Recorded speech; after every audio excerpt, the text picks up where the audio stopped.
The Book of Ruth, Chapter 1. It came to pass in the days when judges were governing, there was a famine in the land. A man went from the town of Bethlehem in Judah to dwell in the region of Moab with his wife and his 2 sons. The man's name was Elimelech, his wife's name was Naomi, and his 2 sons were named Mahlon and Chilion. They were Ephrathites from Bethlehem in Judah. They came to the region of Moab and remained there. Then Naomi's husband Elimelech died, so she was left with her 2 sons. They married Moabite women. One was named Orpah, and the second was named Ruth, and they dwelt there about 10 years. Then those 2, Mahlon and Chilion, also died. So the woman was left without her children and her husband. And she got up, along with her daughters-in-law, to return from the region of Moab, because in the region of Moab she had heard that Adonai had taken note of his people and given them food. So she left the place where she was, along with her 2 daughters-in-law, and they started out on the road to return to the land of Judah. So Naomi said to her 2 daughters-in-law, "Go, return each of you to your mother's house. May Adonai show you the same kindness that you have shown to the dead and to me. May Adonai grant that you find rest, each of you in the house of her own husband." Then she kissed them, and they wept loudly. "No," they said to her, "we will return with you to your people." Now Naomi said, "Go back, my daughters. Why should you go with me? Do I have more sons in my womb who could become your husbands? Go home, my daughters. I am too old to have a husband. Even if I were to say that there was hope for me, and I could get married tonight and then bore sons, would you wait for them to grow up? Would you therefore hold off getting married? No, my daughters, it is more bitter for me than for you, for the hand of Adonai has gone out against me." Again they broke into loud weeping. Then Orpah kissed her mother-in-law goodbye, but Ruth clung to her. She said, "Look, your sister-in-law is going back to her people and her gods. Return along with your sister-in-law." Ruth replied, "Do not plead with me to abandon you, to turn back from following you. For where you go, I will go, and where you stay, I will stay. Your people will be my people, and your God, my God. Where you die, I will die, and there I will be buried. May Adonai deal with me, and worse, if anything but death comes between me and you." When she saw that Ruth was determined to go with her, she no longer spoke to Ruth about it. So the 2 of them went on until they arrived in Bethlehem. As soon as they arrived in Bethlehem, the whole city was excited because of them, and the women asked, "Is this Naomi?" "Do not call me Naomi," she told them. "Call me Mara, since Shaddai has made my life bitter. I went away full, but Adonai has brought me back empty. Why should you call me Naomi, since Adonai has testified against me, and Shaddai has brought calamity on me?" So Naomi and her daughter-in-law Ruth, the Moabitess, returned from the region of Moab. They arrived in Bethlehem at the beginning of the barley harvest. Chapter 2. Now Naomi had a relative on her husband's side, from Elimelech's family, a prominent man of substance whose name was Boaz. Ruth the Moabitess said to Naomi, "Please let me go out to the field and glean grain behind anyone in whose eyes I may find favor." Naomi said to her, "Go ahead, my daughter." So Ruth went out and gleaned in the field behind the reapers.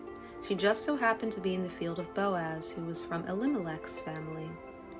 Soon after Boaz arrived from Bethlehem, he said to the harvesters, "Adonai be with you."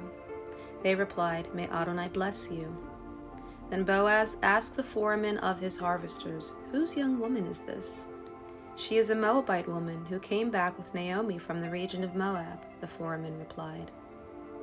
She asked, "Please allow me to glean and gather among the barley sheaves behind the harvesters." So she came and has been working in the field since morning until now, except for a little while in the shelter. Then Boaz said to Ruth, "Listen to me, my daughter. Do not go to glean in another field or even pass on from here, but stay close to my female workers. Keep your eyes on the field that they are harvesting and follow after them. I strongly ordered the young men not to touch you. When you are thirsty, you can go to the jars and drink from the water the young men have drawn." Then she fell upon her face, bowing to the ground, and said to him, "Why have I found favor in your eyes that you have noticed me, even though I am a foreigner?" Boaz replied and said to her, "All that you have done for your mother-in-law since your husband's death has been fully reported to me, how you left your father and mother and the land of your birth, and came to a people you did not know before.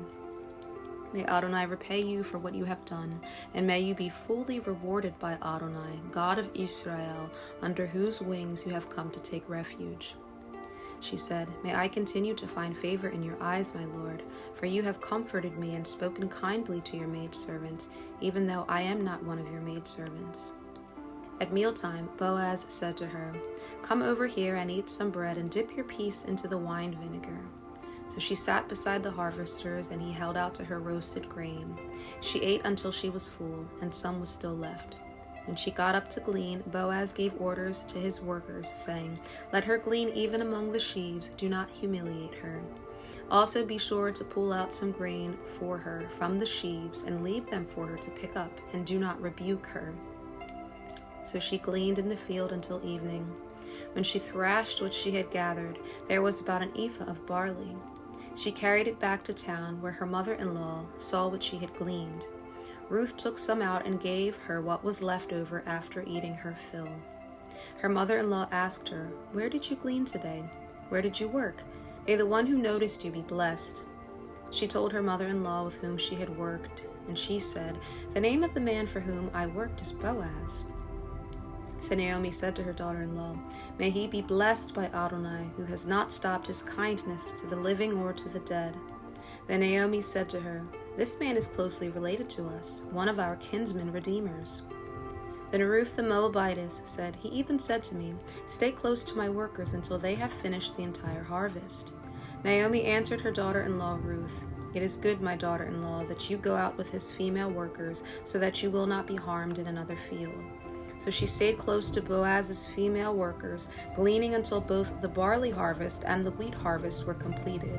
Meanwhile, she lived with her mother-in-law. Chapter 3. Naomi, her mother-in-law, said to her, "My daughter, should I not be seeking a resting place for you, so it may go well for you? Now, is Boaz, with whose female workers you have been, not our relative? Look, he will be winnowing barley tonight at the threshing floor. So bathe and perfume yourself, put on your cloak, and go down to the threshing floor. But do not make yourself known to the man until he has finished eating and drinking. Let it be that when he lies down, and you know the place where he lies down, go uncover his feet and lie down there. He will tell you what to do." Ruth answered her, "I will do everything you say." So she went down to the threshing floor and did everything her mother-in-law had said. After Boaz ate, drank, and was in a good mood, he went to lie down at the far side of the grain pile. So she came to the grain pile quietly, uncovered his feet, and lay down. Now in the middle of the night the man was startled and pulled back, and to his surprise, a woman was lying at his feet. "Who are you?" he asked. "I am Ruth, your handmaid," she answered. "Spread the corner of your garment over your handmaid, for you are a Goel." "May you be blessed by Adonai, my daughter," he replied.